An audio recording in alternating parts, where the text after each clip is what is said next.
grabada y que se graba solo con fines académicos, con el objetivo de poder después compartir esta misma grabación dentro del curso que nos convoca, en este caso el diplomado, y pues que luego la vamos a tener pues como la posibilidad de escucharla para repetir lo que en este espacio hablemos. Les pido que por favor, si en algún momento no me escuchan bien, porque es algo que me pasó también anoche en un encuentro sincrónico que tuve, alguno abre el micrófono y me cuente, porque como les voy a estar compartiendo mi pantalla, a veces eso me genera pues como interferencia y no sé, la calidad del internet no ha estado colaborando mucho que digamos. Entonces les pido que por favor, con toda confianza, si en algún momento no me escuchan bien, me digan, profe, no te escuchamos, para mirar pues como qué podemos hacer, listo. Entonces, vamos a dar inicio a la reunión compartiéndoles en primer lugar una presentación. Para eso les voy a compartir mi escritorio, pero, bueno, antes de eso, sí, antes de eso me parece importante que nos saludemos. Entonces los invito a que abran sus cámaras, quienes quieran también abrir su micrófono un momento y darnos un saludito, contarnos de pronto por qué están haciendo el diplomado, qué los motiva a hacerlo. Si alguno quiere puede levantar la mano, y quienes quieran en un momento prender su cámara como para conocerlos un poquito, reconocerlos, saber quién hay más allá de la pantalla, pues también los invito a que lo hagan en este momento. Si quieren habilitar sus cámaras, ahorita las apagamos. José Sebastián, adelante. Bueno, buenas noches, ¿cómo estás? ¿Cómo va todo? Bueno, Alexandra, me presento, mi nombre es José Sebastián Murillo Roa, soy abogado especialista en Derecho Comercial, en Derecho Marítimo. Ahorita incursiono en el mundo de la docencia, entonces yo dije, ¿qué más verás que tener pues obviamente el conocimiento, las bases para poder ser un docente íntegro en el cual pues me pueda desempeñar en esta labor, ¿cierto? Entonces, pues obviamente estamos aquí para aprender y para adquirir el conocimiento. Muchas gracias, José Claro que sí. Sebastián, y bienvenido. ¿Alguien más? Bueno, ¿qué tal si todos prendemos la cámara un segundo? Para vernos, para saber quién hay más allá de esta pantalla. Ya por allí ya Helen, Gabriela, Ingrid, David, Angie, Grisi también. Bueno, me alegra mucho saludarlos, ¿sabes? Por allí ya también Lina, Giovanni, Fabián, muy bien. Bueno, entonces quisiera tener todo el tiempo las cámaras así encendidas porque eso es parte de este proceso, ¿cierto? También el contacto, el podernos ver, pero eso nos baja mucho la señal. Entonces vamos a apagar las cámaras para empezar con la presentación, y de pronto ahorita cuando alguno vaya a intervenir, los invito a que si van a hacer alguna pregunta o algo, en ese momento activen micrófono y cámara, listo, que no sintamos solamente una voz por allá lejana, sino que también tengamos la posibilidad de vernos entre nosotros. ¿Listo? Perfecto. Bueno, les voy a compartir entonces mi pantalla para mostrarles la presentación. ¿Ya están viendo mi pantalla? Sí, ya estamos viendo la pantalla. Listo, entonces vamos a empezar la presentación. Este diplomado que nos convoca es un diplomado en docencia universitaria. Algunas veces cuando nos encontramos con el diplomado, o cuando accedemos al diplomado, cuando llegamos a este curso, ¿cierto?, de formación, pensamos que nos van a enseñar diseño. Y es importante que tengamos en cuenta eso. En el diplomado nosotros no vamos a aprender a diseñar un curso en docencia universitaria. Eso lo podríamos hacer, por ejemplo, en la especialización para pedagogía de la virtualidad, o en otro tipo de cursos pues que sean específicamente de diseño. En este espacio lo que vamos a hacer es un recorrido por el proceso educativo que se vive en la educación superior en nuestro país, algunas leyes, vamos a ir actualizándonos como un poco en cómo ha sido la historia de la educación superior en nuestro país y hacia dónde tiende esa historia en este momento. Quiero empezar con una frase de Jacques Delors que dice: la educación es también un clamor por la infancia, por la juventud que tenemos que integrar en nuestras sociedades, en el lugar que les corresponde en el sistema educativo, indudablemente, pero también en la familia, en la comunidad de base, en la nación. ¿Qué nos está queriendo mostrar aquí Delors? Y es como la educación es algo que atraviesa toda la vida. Si de algo nos dimos cuenta el año pasado fue de eso, porque cuando muchas cosas se cerraban, muchas instituciones, muchos espacios dejaban de ser, digamos, tan prioritarios, la educación siguió siendo fundamental dentro de la vida de las personas. Sin embargo, nos dimos cuenta cómo tal vez los niños y los jóvenes fueron los más afectados por esa transición que tuvimos que hacer, porque justamente fueron ellos quienes tuvieron los cambios más grandes. Obviamente nosotros como maestros también tuvimos que hacer algunos cambios dentro de nuestras prácticas, dentro de nuestras formas de enseñar, pero para ellos fue mucho más complejo, porque para ellos era casi como que estar violentando las prácticas a las que estaban acostumbrados dentro del sistema educativo. Indudablemente la familia y la comunidad tienen que unirse para formar al ser humano. Y hemos visto que en las últimas décadas, en los últimos siglos, cada vez como que se aleja más la familia del sistema educativo y parece que fueran por dos vías totalmente diferentes, pero nos demostró justamente el año pasado que es necesario que haya una cohesión entre estos dos elementos y que si no hay una cohesión entre familia y institución educativa va a ser mucho más complejo, porque algunas familias entienden el sistema escolar como el sistema donde nos cuidan a los niños y a los jóvenes, ¿cierto? Y cuando ya una persona está en una educación universitaria, en un pregrado, en un posgrado, la familia lo entiende a veces como, bueno, eso que él está estudiando por allá, pero no se vincula de lleno con esos procesos de aprendizaje que está desarrollando uno de sus miembros. Entonces allí es como donde empieza a tambalear y a cojear ese proceso. En últimas, las sociedades, las comunidades forman al ser humano que ellos tienen como ideal, ¿cierto? Entonces nosotros vemos como en algunas sociedades antiguas, en algunas civilizaciones se formaba el ser humano para la guerra, para que fuera hábil, porque tenían su idea expansionista, en otras se formaba desde el arte, en otras desde la ciencia. Entonces siempre se busca formar al ser humano para que responda a lo que como sociedad se pretende. En este sentido, es importante entonces que tengamos en cuenta que si no hay una relación directa entre familia, comunidad y sistema educativo, va a ser muy difícil que haya una conexión entre ellos. Vamos a mirar 4 leyes fundamentales dentro de la educación en nuestro país. La primera de esas leyes, bueno, vamos a mirar 5, porque son leyes que parten de la Carta Magna, ¿cierto? Entonces, la primera de esas leyes es la Constitución Política de Colombia, donde en el artículo 67 se consagra que la educación es uno de los derechos más importantes que tenemos los colombianos. Ahorita vamos a profundizar un poco en ese artículo. La primera ley que vamos a tocar es la Ley 115 de 1994, aunque no es la primera de las que tenemos aquí, no es la más antigua porque tenemos la Ley 30 del 92, pero esa ley fue modificada por un decreto, mientras que la Ley 115 del 94 es como la constitución de la educación, ¿cierto? Es lo más importante que tenemos en el país frente a educación. En esta ley se consagra todo, los fines, los intereses, los objetivos, todo lo que tiene que ver con sanciones, todo lo que tiene que ver con expresiones y opiniones de qué debe ser la educación en el país. Y aunque ha sido un poco mejorada, un poco transformada, porque es que los tiempos han cambiado, sigue siendo esa ley más importante con la cual se rige todo el sistema educativo del país. A modo personal, considero que ya es hora de ir retomando la Ley General de Educación y de analizar si esa ley en realidad responde a lo que nos está pidiendo en este momento la educación en Colombia, porque es una ley que fue hecha hace casi 20 años ya y que de pronto no tiene en cuenta todas las transformaciones que ha tenido el país. Hace 17 años que estábamos como pensando, bueno, vamos para 30.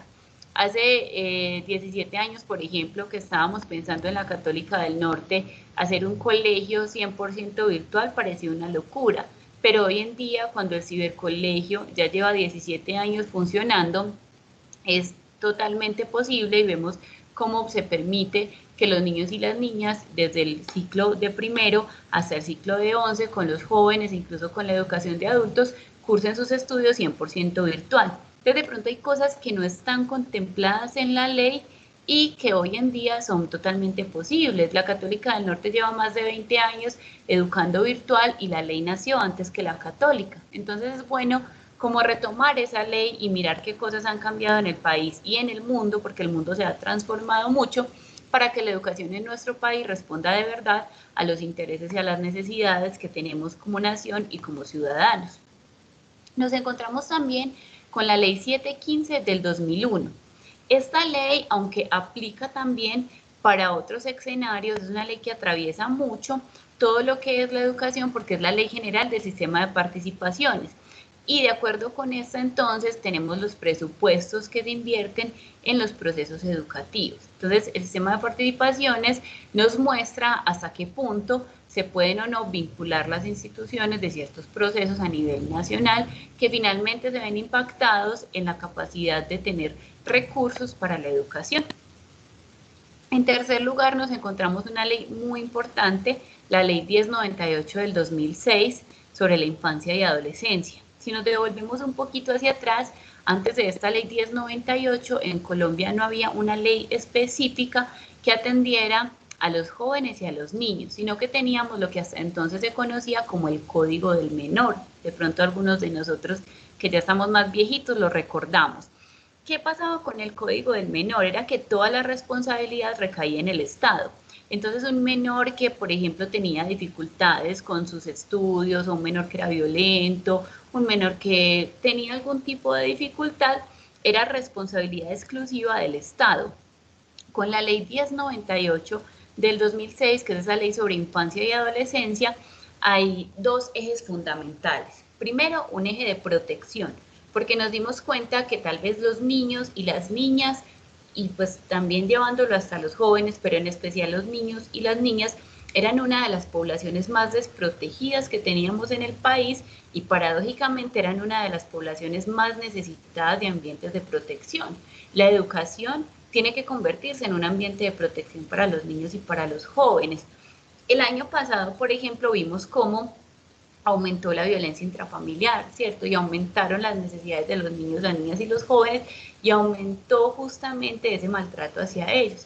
Entonces, cuando hay una situación de transformación, una situación donde el mundo se desacomoda, quienes más sufren son los niños, las niñas, los jóvenes, ¿cierto? Entonces, esta ley de infancia y adolescencia busca es proteger un poco más esas poblaciones que eran menos favorecidas por la ley, porque la ley está enfocada hasta entonces como hacia los adultos, hacia las personas mayores de 18 años y está enfocada exclusivamente a la sanción. El Código del Menor es enfocado hacia la sanción de esos menores que tenían alguna dificultad, pero no hacia la protección de los mismos, porque muchas veces esos menores que presentaban alguna dificultad eran justamente los menores que en casa también tenían otras dificultades que los estaban aquejando. Entonces, su respuesta era justamente esa por la cual se les juzgaba. Y el otro asunto que se consolida en la Ley de Infancia y Adolescencia, la Ley 1098 del 2006, es lo que se conoce como la corresponsabilidad. ¿En qué consiste la corresponsabilidad? En una responsabilidad compartida entre Estado y familia. Ahorita les mencionaba que el Código del Menor responsabilizaba al Estado de todo.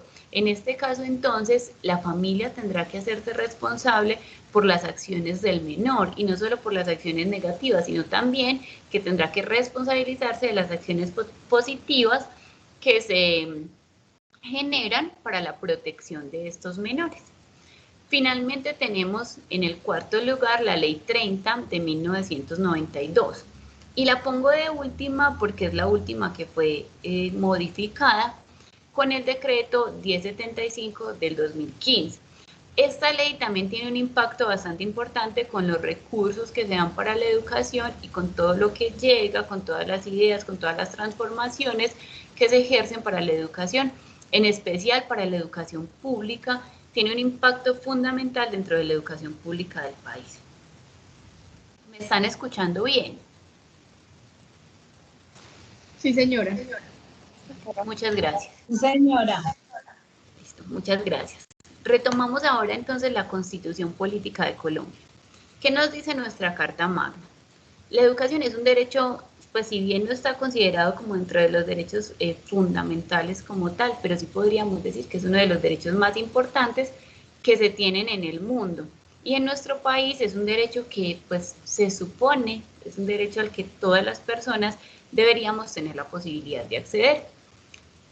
Todo lo referido a la educación está en las leyes que vimos anteriormente, pero parten esas leyes de este artículo 67 de la Constitución Política de Colombia. En este se define y se desarrolla la organización y la prestación de la educación formal. Ahorita vamos a ver cuál es la diferencia entre una educación formal, una educación no formal y una educación informal. Esta educación formal tiene varios niveles. El primero de ellos es la educación preescolar, que va desde los 0 hasta los 5 años. Antes pensábamos que la educación preescolar era solamente un añito, ¿cierto? El añito que se hace de 5 a 6 años, valga la redundancia, es el grado que se hace entre los 5 y 6 años para la mayoría de los niños, que es como el aprestamiento para la educación básica. Pero ya se considera educación preescolar o niveles de preescolar desde los 0 hasta los 6 años con la educación para la primera infancia. Allí surgen varios programas en los últimos años, en las últimas décadas en nuestro país, programas que aportan a la primera infancia, como el desarrollo de los CDI o Centros de Desarrollo Infantil, fundaciones que aportan a la educación de los niños y las niñas y que han ido transformando el esquema que nosotros teníamos, por ejemplo, desde bienestar familiar, con los hogares infantiles en casas, en los cuales teníamos entre 14 y 16 niños en estos hogares, que eran más como para el cuidado, ¿cierto? Por eso el concepto de guardería, porque era como, vaya, guárdelo, déjelo allá y después vuelve y recójalo. Mi mamá es maestra de primera infancia y cuando escucha el término guardería, como que se queda en shock todavía, porque ella dice, no es que los niños no se guardan, hay que enseñarles, hay que hacer otras cosas con ellos, ¿cierto? Entonces, aquí lo que se hace es que se transforma ese concepto y se empieza a pensar en esa educación preescolar como una educación también para la vida, como una educación que prepara para la vida. Luego viene la básica primaria, que va desde el grado primero hasta el grado quinto, la básica secundaria, que va desde el grado sexto hasta el grado noveno, y que incluso es el último nivel que se les exige a algunas personas para títulos, para ocupar algunos puestos, ¿cierto? Por ejemplo, hay algunos cursos de técnica en educación no formal, instituciones como el SENA, yo sé que ofrecen algunos cursos en los cuales la persona no tiene que tener aprobado el bachillerato, sino que tiene que tener aprobado hasta noveno. Los cursos técnicos en muchas ocasiones le piden al estudiante tener solamente hasta noveno aprobado y allí le permiten hacer una media técnica. Y tenemos la media, que la media constituye ya los grados 10º y 11, que se entienden como una preparación o para la vida laboral o para la vida universitaria. Tenemos que como diferenciar esas dos cosas porque hay instituciones que tienen medias técnicas, preparan a los estudiantes para la vida laboral, o hay otras que tienen un enfoque académico y los preparan para la vida universitaria. Entonces ahí vemos la diferencia, por ejemplo, cuando nos llegan a la educación superior estudiantes de una u otra institución. Y uno dice, bueno, es que en todos los colegios no se supone que deberían enseñar lo mismo. Pues sí y no, porque tenemos un currículo muy similar, pero hay instituciones, por ejemplo, como las normales superiores, que se enfocan en la parte pedagógica, o hay otras instituciones en las cuales se enfocan en la parte de contabilidad, porque esa es su media técnica. Hay otras que se enfocan en la parte agropecuaria. Entonces, todo esto depende de la institución de la cual provengan los estudiantes y de también las expectativas que ellos tengan. Hay instituciones que incluso le dan a los estudiantes la posibilidad de elegir. Usted se encamina por la media técnica en agropecuaria, o se encamina por el enfoque netamente académico, o se quiere encaminar por el enfoque pedagógico. El estudiante va a tener desde allí la posibilidad de irse formando un poco en esa área que es de su agrado. También nos encontramos la educación no formal y la educación informal, que es dirigida a jóvenes y niños en edad escolar, pero también es dirigida a otro tipo de público. Y de hecho este tipo de educación es creada más para ese tipo de público. Las personas adultos, los campesinos, algunos grupos étnicos, personas que tienen algún tipo de discapacidad, de limitación física, sensorial, psíquica, o personas que tienen una capacidad excepcional, y a personas que requieran una rehabilitación social, que eso se delimita también desde la ley. Nos dice este artículo 67 que es importante dar una mirada a los fines de la educación según la Constitución. Allí tengo un error de redacción. Dado que es importante tener claridad al respecto. Entonces, para entender cómo funciona este artículo 67, nos tenemos que ir a la Ley 115 de 1994, donde se nos dice cuáles son los fines principales que tiene la educación. En la Ley 115 se fundamentan 5 cosas en específico, ¿cierto? La primera, pues tenemos que tener en cuenta que es la Ley General de Educación, es decir, que abarca todo, tanto colegios públicos como colegios privados, universidades públicas, universidades privadas, sistemas de educación formal, sistemas de educación informal o no formal, que son diferentes, ahorita vamos a profundizar un poquito en ellas, pero entonces se abarca todo lo que tiene que ver con educación en el país, desde los 0 hasta los 100 años, ¿listo? También nos habla esta ley de la función social de la educación, que se nos ha olvidado mucho, porque es que en ocasiones pensamos mucho en lo académico, entonces pensamos en formar al profesional para que sea muy bueno desde lo académico y se nos olvida el sentido humano que tiene la educación, se nos olvida también ese sentido emancipador que puede llegar a tener incluso, que puede llegar, no que necesariamente tiene la educación dentro de la vida. Y es que la educación tiene la función de potenciar en el ser humano nuevas habilidades, nuevas capacidades, de llevarlo más allá de lo que él era cuando empezó un proceso educativo. Entonces no nos podemos concentrar en la educación como algo que se limita solamente al enseñar, no sé, mucho contenido teórico, que es importante, que es valioso, pero que no es el centro de todo. A mí de nada me sirve tener, por ejemplo, un arquitecto, un ingeniero que no tiene ética, ¿cierto? Que no sabe qué va a hacer con su vida, que al momento de tomar una decisión también, por ejemplo, no favorece el bien común, sino que piensa en el bien individual. Entonces tenemos que pensar, según la ley 115, que la educación no es solamente para formar como máquinas, por así decirlo, sino que justamente es para formar seres humanos que respondan a las necesidades de la sociedad en la cual habitan y en la cual se desempeñan.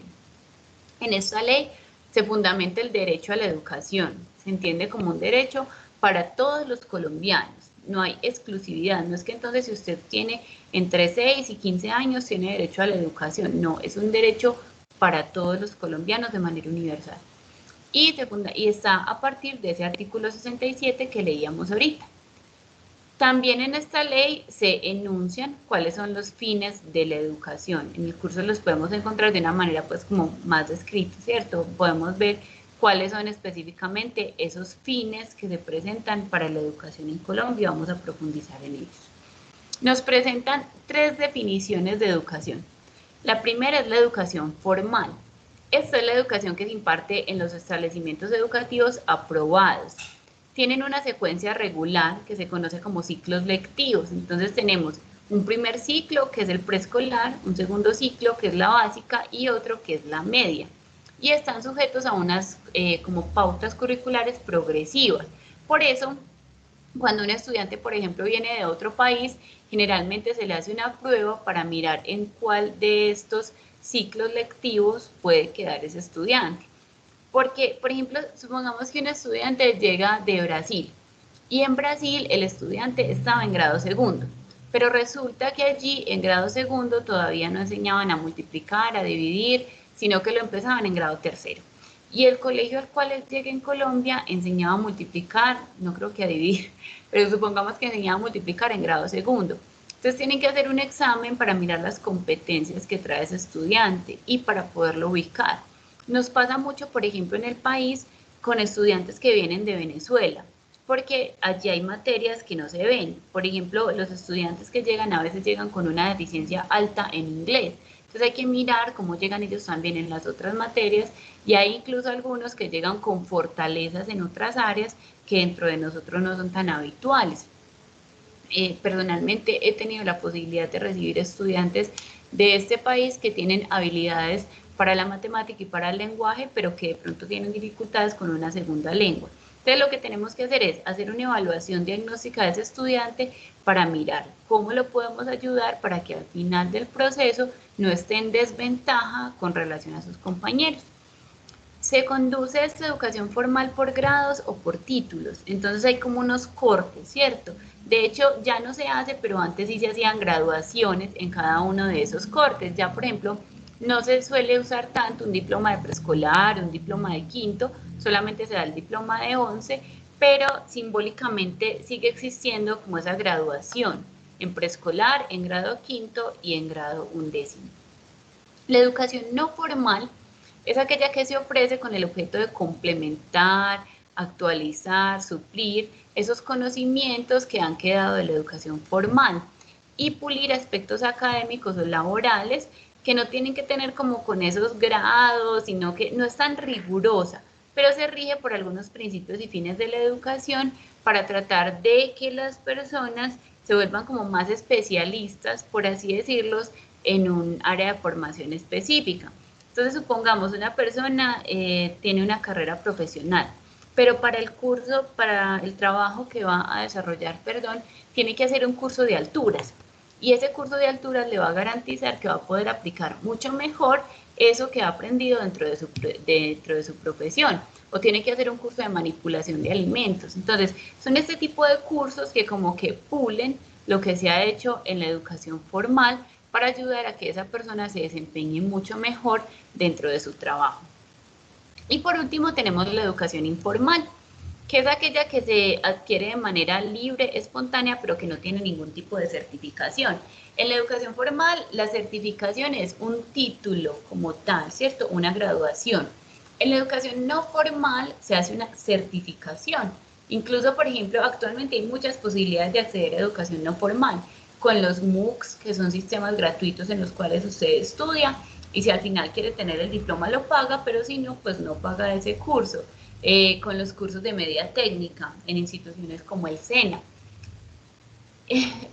A ver, ¿con qué otras instituciones? Todo lo que tiene que ver con técnicas y con certificación que uno puede hacer en cursos, hay cursos, perdón, de 48, 60 horas que se hacen virtuales, usted simplemente descarga su diploma, no tiene que ir pues como a hacer una convalidación de un título, sino que se hace una certificación, esa es la diferencia. Y en la educación informal usted de manera espontánea busca conocimientos que puede ser en personas, en entidades, en prensa, en internet, en radio, en televisión, sobre algún tema que a usted le llama la atención y sobre el cual quiere profundizar. Allí no hay un curso estructurado como tal, un conocimiento estructurado, y no hay una certificación de ninguna clase, sino que es una posibilidad de aprendizaje que cada persona busca. Tenemos además... Quisiera hacerte una pequeña preguntita. Sí. Bueno, te comento, en la diapositiva anterior respecto a la educación formal, al momento que tú me dices de cuando la gente de otro país viene a Colombia y que se le hace se le realiza un examen con el fin de, pues, de mirar el conocimiento, en qué estado se encuentra académicamente hablando o intelectualmente hablando. ¿Hay un formato preestablecido para este tipo de exámenes? ¿Quién define ese formato o dónde se encuentra este mismo? Listo. Eso es muy de las instituciones. Entonces, por ejemplo, en un colegio pueden hacer teniendo en cuenta los fines de la educación y los niveles de la educación que se proponen en el país. Entonces, hay unos lineamientos curriculares, ¿cierto? La convalidación se hace todo para programas de antes del pregrado, o sea, para programas de bachillerato o de básica y media, ¿cierto? Entonces, cada institución define, bueno, si, no sé, la ley general, el currículo del país nos dice que los estudiantes deben llegar sumados al grado segundo, vamos a hacer un examen para saber si esta persona ya sabe sumar. O si nos dice que los estudiantes tienen para aprender a leer hasta grado tercero y la persona que llega va para grado cuarto, entonces en ese examen vamos a mirar que sepa leer. O sea, es una cosa que la definen las instituciones, las pruebas diagnósticas, las crean las instituciones, pero partiendo de los documentos legales a nivel nacional. Ok, entiendo, vale, muchísimas gracias. Profe, yo también tengo una pregunta. Adelante. Lo que pasa es que pues tú hablabas de estas plataformas que se llaman MOOCs y pues antes, como en el pasado, yo hice unos cursos de Photoshop y bueno, unas cosas que eran gratuitas y si tú querías pagar la certificación, pues la podías pagar. Pero mi duda ahí es como, ¿qué validez tiene esa certificación? Son certificaciones válidas porque las universidades cuando montan los MOOCs tienen que tenerlos aprobados también.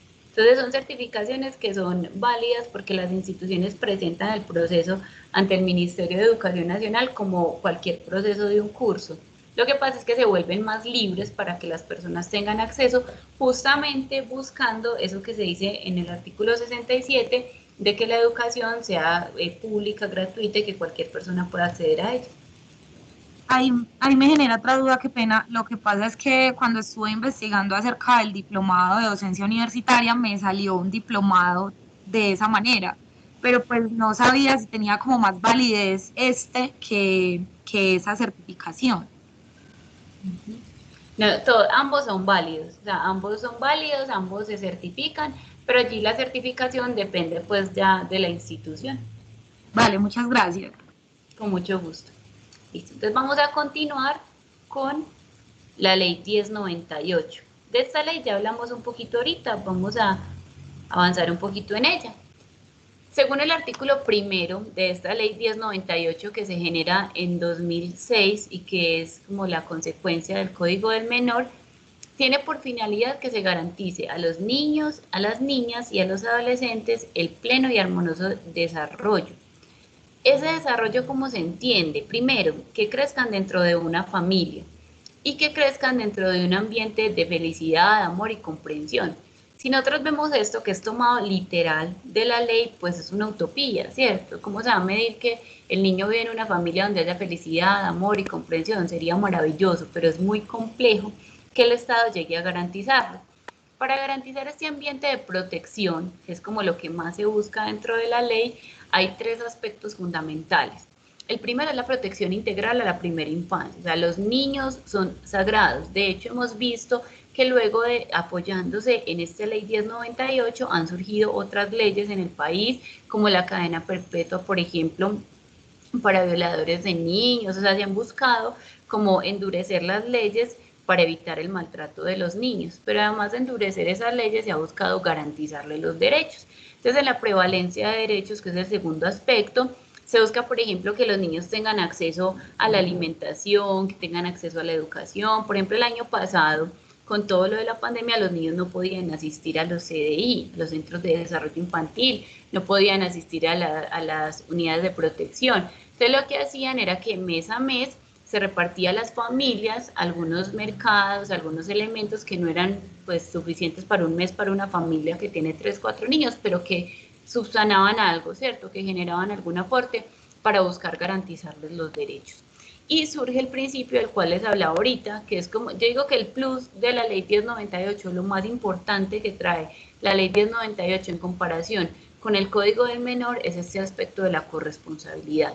Porque entonces ya se le dice a los padres, ojo, que es que también los hijos son suyos y también usted tiene que tener una responsabilidad con ese menor. Por ejemplo, en el ámbito educativo, los padres a veces son muy, perdón por la expresión, muy olímpicos, ¿cierto? Entonces ellos dicen, es que el niño no quiere estudiar, entonces yo lo voy a sacar de estudiar. Perdón. El niño no quiere estudiar, entonces yo lo voy a sacar de estudiar, porque él no quiere, o yo no tengo tiempo, ¿cierto? Uno ve casos de papás y mamás que en este momento, pues sí es verdad, estamos ante una situación compleja en la que los niños se están educando en casa, en la que tal vez no hay la paciencia, el tiempo, la disposición de recursos, pero entonces hay papás que simplemente dicen, no, es que como no están los profes y como él no quiere estudiar, yo lo voy a sacar de estudiar. Pero el Estado entonces también tiene esa obligación de decirle, venga papá, venga mamá, que es que su obligación también es que esa persona se esté formando, al menos hasta que tenga 18 años, incluso desde los 14 ya se dan muchas libertades, por ejemplo, para el trabajo con algunos permisos, pero entonces sí ya no es solamente, bueno, ¿qué está haciendo usted, sistema escolar, con esos niños que están por fuera? También es, ¿qué está haciendo usted, papá y mamá, con esos niños que están por fuera del sistema escolar? Por ejemplo, los menores que delinquen. Antes era como, no, es que tiene 16 años, entonces no hay nada que hacer. Ya es, tiene 16 años y a ver que entonces el papá y la mamá también tienen que responder por eso que está haciendo ese muchacho de 16 años. En la ley 715 del 2001, la ley del Sistema General de Participaciones, se habla que el objetivo general de esta ley es verificar que la educación pública esté realmente al servicio de los niños y los jóvenes bajo los criterios de equidad, eficiencia y sostenibilidad fiscal. Las leyes, o sea, el papel puede con todo, ¿cierto? Desde la ley nos están diciendo que ese sistema general de participaciones asegura una distribución equitativa de los recursos para que todos los niños y jóvenes puedan tener acceso a la educación. pero es que no son los mismos los recursos que necesita un colegio en Medellín a los recursos que necesita un colegio en Amazonas, por ejemplo.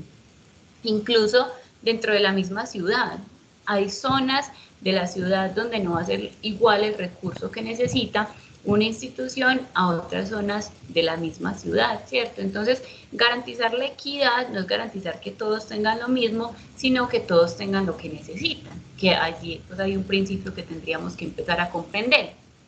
La eficiencia. ¿En qué momento la educación de verdad es eficiente para lo que en realidad las personas necesitan? ¿Será que las personas que van a esta institución aspiran luego a ir a una universidad o será que necesitan más una formación para el trabajo? Y la sostenibilidad fiscal es entonces si nuestras instituciones de verdad son sostenibles en el tiempo con los recursos que desde el Estado se les garantizan. Esta ley no surge de la nada.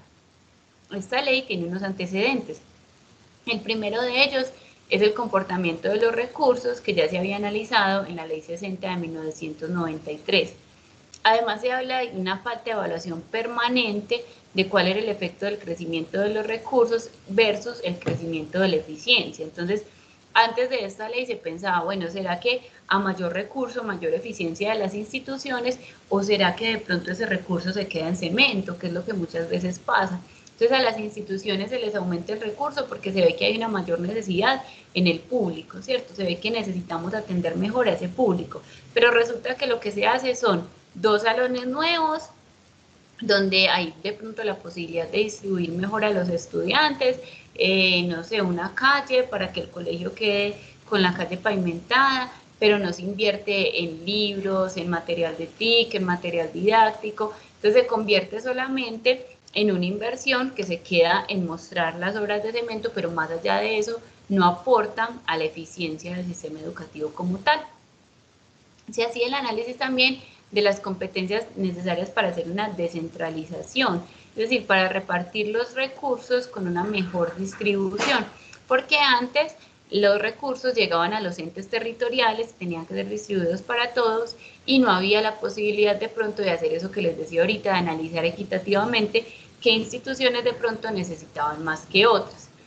Esta ley 715 entonces nos habla de que mientras que los recursos para la educación van creciendo en términos reales en un 30% entre el 95 y el 2000, la cobertura creció solo un 18% y que la mayor parte de los recursos se destinó fue a garantizar, a financiar más salarios para las personas que hacen parte del sistema educativo. Entonces allí vemos que la eficiencia no recae tanto sobre los estudiantes, sino sobre los empleados del sistema educativo.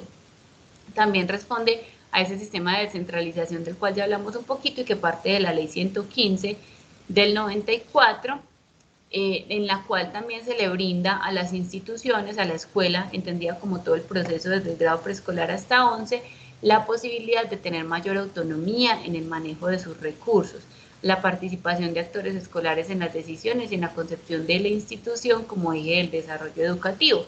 Porque antes, por ejemplo, a las instituciones les decían, bueno, a usted le van a llegar 10 millones de pesos, pero esos 10 millones de pesos los tiene que invertir exclusivamente en un baño.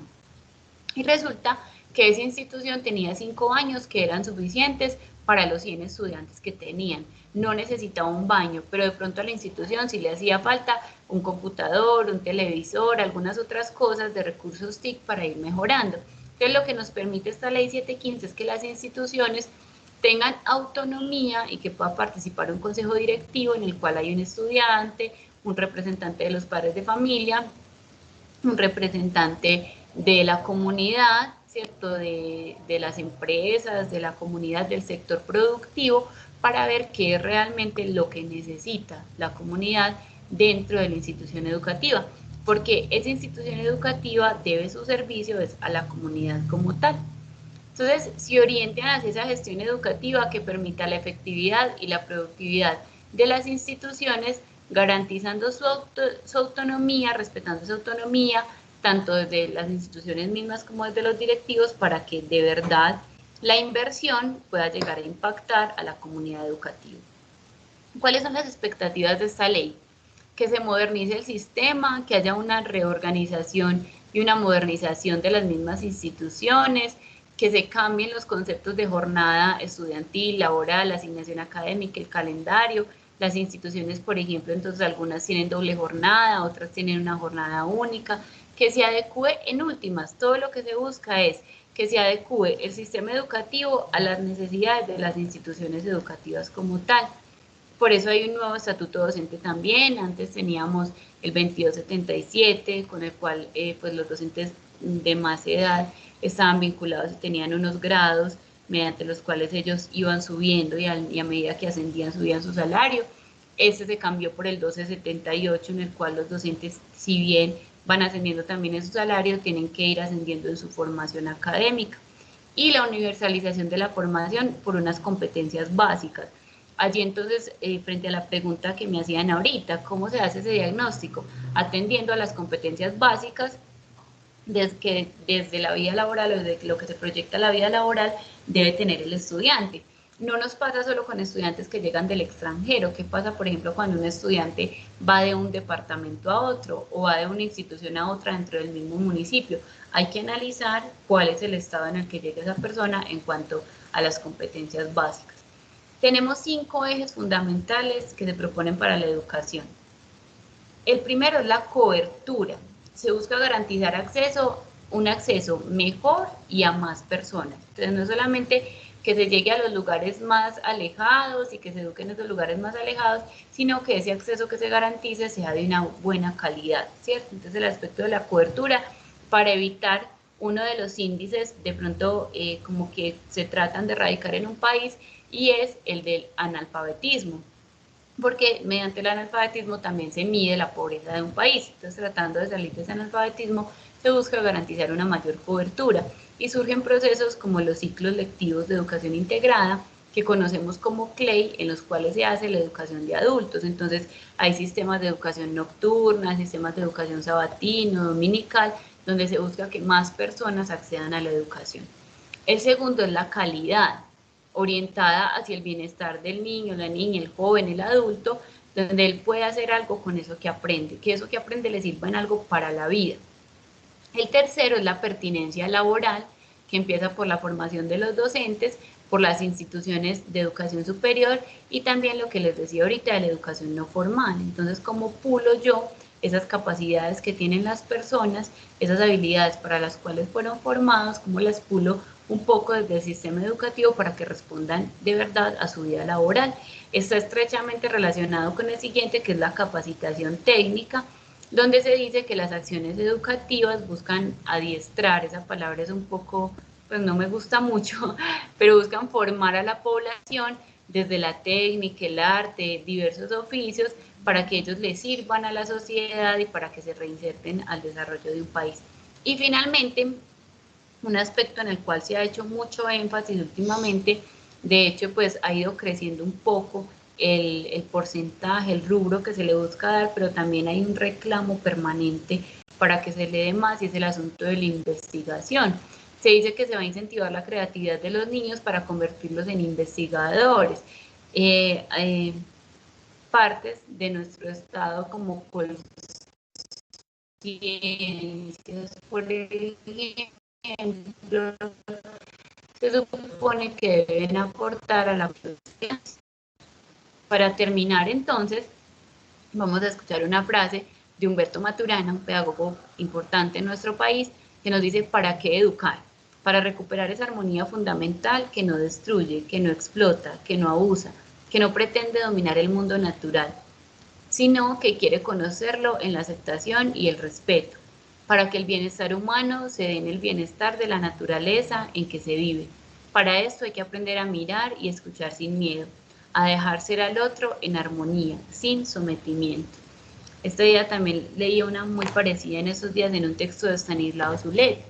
¿Qué es educar? Es entender que el otro de pronto tiene algo para aprender, pero respetando siempre el lugar de ese otro en el mundo, ¿cierto? Respetando siempre como hacia dónde quiere ir ese otro, cuál es el camino que ese otro emprende también con su vida. Bueno, hasta allí mi presentación.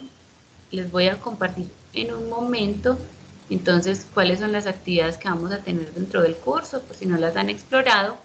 El curso está dividido en 3 actividades, una prueba tipo saber y una autoevaluación. La primera actividad va a ser sobre política educativa, es una actividad que está bastante ligada al encuentro sincrónico que tuvimos hoy. La idea es que antes de cada actividad tengamos un encuentro sincrónico de profundización sobre el tema sobre el cual se va a hacer la actividad. En esta vamos a hacer un texto con una mirada crítica, un artículo corto, en el cual vamos a hablar acerca de cuál es el aporte de la política educativa en la transformación de la educación, entendiendo las necesidades del contexto, aportando aquello que hablábamos de la preservación de derechos, entendiendo los intereses y problemas culturales, sociales y políticos que se generan. Allí hay algunas indicaciones para el texto. Vemos que tiene un título corto, un epígrafe si se desea, las palabras clave que no son un glosario.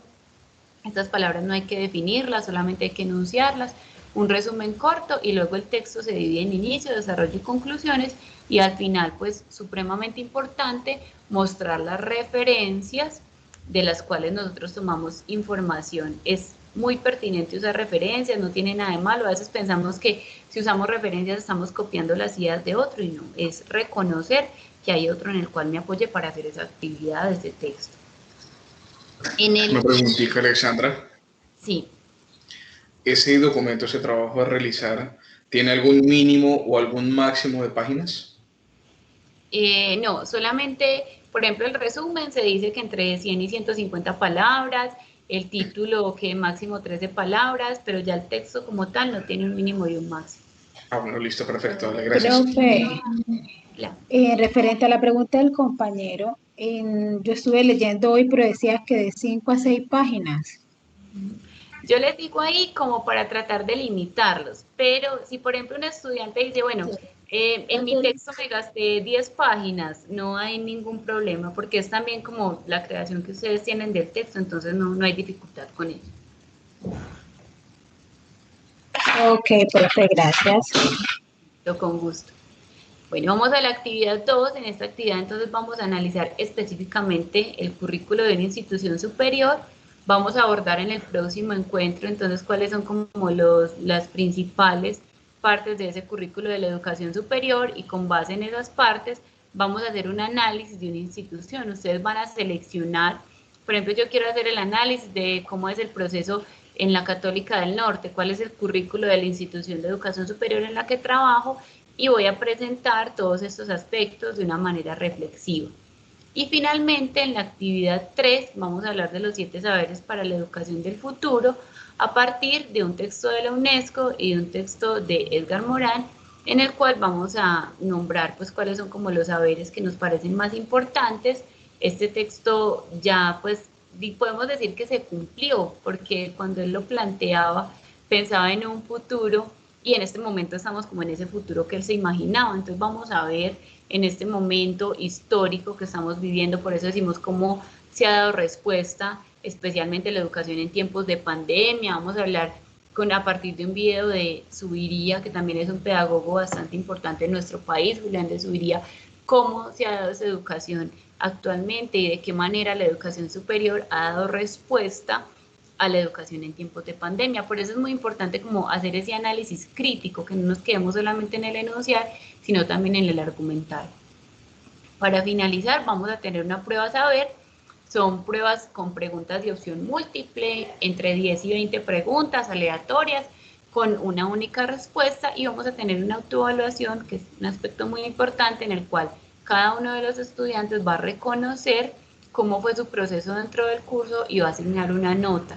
Yo con esta nota soy muy respetuosa porque me parece muy importante tener en cuenta cuál es el punto de vista que el estudiante tiene sobre su proceso. Entonces, si el estudiante me dice 5, es 5.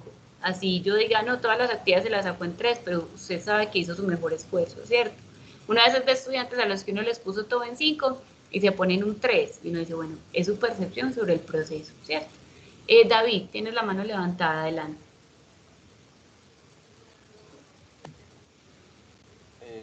Alexandra, muy buenas noches. Hola. ¿Me escuchas bien? Un poquito bajito, pero te alcanzo a comprender. Ok, de acuerdo.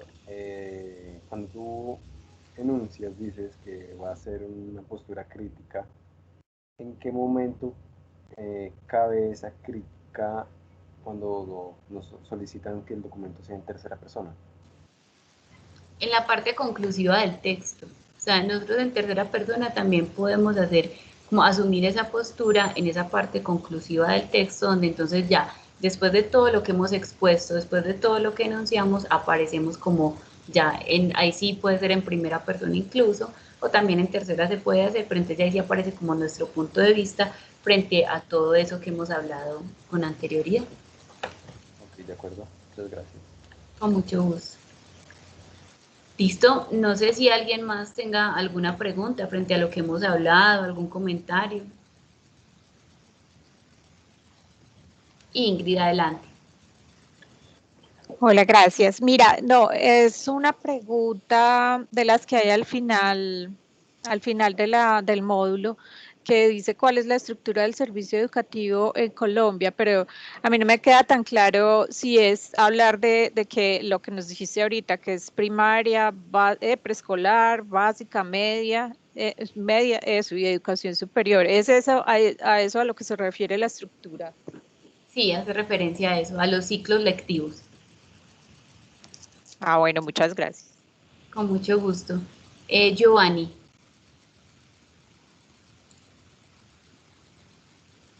Sí, buenas noches. Una pregunta con respecto a los encuentros sincrónicos. Hoy jueves se hizo a las 7. ¿Hay una planeación ya de ellos o se va a saber 2 o 3 días antes? ¿O ya hay una planeación estandarizada para uno agendarla? Generalmente yo se los monto por ahí con una semana de anticipación, tratando de que no se me crucen, porque a veces, por ejemplo, uno programa desde el inicio del curso los encuentros sincrónicos, pero a nosotros también acá nos programan semana a semana algunas reuniones, entonces no me gusta programarles y decirles hoy nos vamos a ver el 10 de marzo y 2 días antes decirles no, qué pena, tengo que cambiar el encuentro, entonces generalmente lo hago una semana antes para que nos podamos agendar y para no tenerles que cambiar la fecha y la hora del encuentro. Profe, pero siempre vamos a conservar el mismo horario, 7 de la noche. Sí, generalmente los hago en este horario. ¿Hay alguna dificultad con el horario? No, antes, a mí en mi caso me parece bien. Bueno, yo sí quisiera de pronto decir algo, profe. Lo que pasa es que como yo también estoy trabajando y a veces tengo que extenderme hasta las 9 de la noche, entonces me queda a veces un poco complicado. Tengo entendido y lo que se dijo pues en la primera clase, no sé, corrígeme si estoy en lo correcto o no, pero de pronto se puede realizar las clases también de manera asincrónica, de mirar la grabación y pues ponerse pues uno al día. No sé qué tan factible es si se puedan enviar pues las grabaciones en el caso de que uno no puede llegarse a conectar. Sí, hay esa posibilidad, porque decir que vamos a hacer un encuentro a las 9, pues es bastante pesado, Sí, ¿cierto? claro, claro, obviamente. Sí, pero siempre, siempre se les comparten. Al día siguiente yo les comparto la grabación del encuentro para que lo puedan ver. Entonces, si alguien Ah, más listo. quiere conectarse, o si por ejemplo ustedes mañana, pasado mañana están haciendo la tarea, dicen, ay, yo me acuerdo que la profe habló de eso en el encuentro y quiero como repetir ese pedacito para que también tengan la posibilidad de verlo, ¿listo? Entonces siempre les comparto las grabaciones. Vale, perfecto, eso, muchísimas gracias. Listo. Laura. Buenas noches, compañeros. Buenas noches, profesora. Yo tengo una duda con respecto a la pregunta problema de la actividad número 1. Cuando nos dicen cuál es el aporte de la política educativa, vimos que la política educativa en sí tiene muchas cosas ideales, ¿cierto? ¿Nos debemos quedar en los ideales que tiene esa ley o cómo se están poniendo también en práctica o cómo se están viendo reflejados en la educación como tal del país? La idea es incluso hacerle frente como a ese ideal, o sea, decir, bueno, esto es lo que dice la ley, pero esto es lo que en realidad se da. Entonces ahí es donde nosotros asumimos ya una postura frente a eso que se está viviendo, frente a lo que vemos en la ley en comparación con lo que en realidad se vive.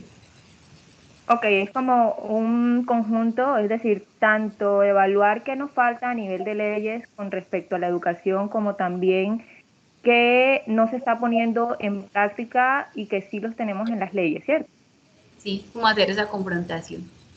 Perfecto, gracias. Con mucho gusto. ¿Alguien más?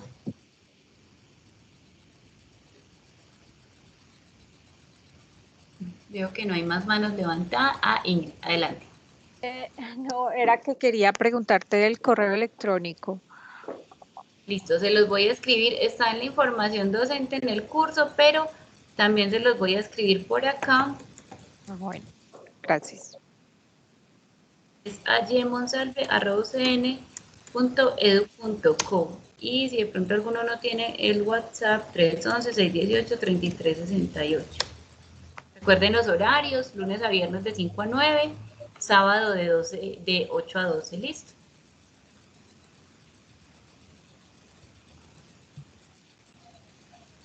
Listo, si no hay pues como más preguntas, agradecerles por su participación en este espacio, invitarlos a que asumamos el diplomado con mucha responsabilidad. Es un curso que de pronto ustedes se van a encontrar, que hay algunas leyes que vamos a ir actualizando, ¿cierto? Que han ido cambiando. Entonces los invito a que asumamos el curso con toda la disponibilidad y estaré atenta si hay algo en lo que necesiten apoyo.